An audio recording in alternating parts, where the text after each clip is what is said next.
I believe the problem is both parties, that the parties have effectively got a stranglehold on power, right? And that stranglehold on power means that policy does not serve the public, and it hasn't for decades. So this is why I started where I did.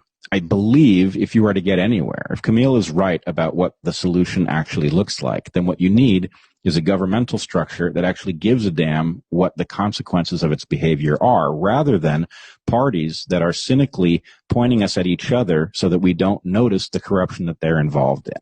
That, I really think, is ultimately the only route out of this, because if we let the parties continue to play their role, they're going to start a race war. I mean, very predictably.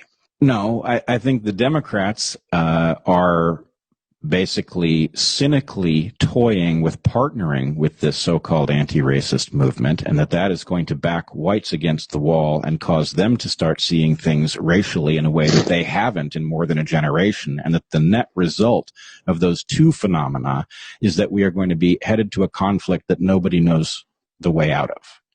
And what's more, unlike our first Civil War, there's not even a geographic description of a solution. Right? I'm not sure about that, though, because you have quite a lot of whites that are no longer interested or exhausted in their own identity who are not going to be taking up that war. So it gets a lot more complicated than white versus black. I agree it's more complicated, but do you see a way that it ends acceptably? I mean, you have a well-armed rural white population that is now correctly understanding that it is being targeted by a mob that claims it's guilty of all sorts of things that it actually isn't guilty of.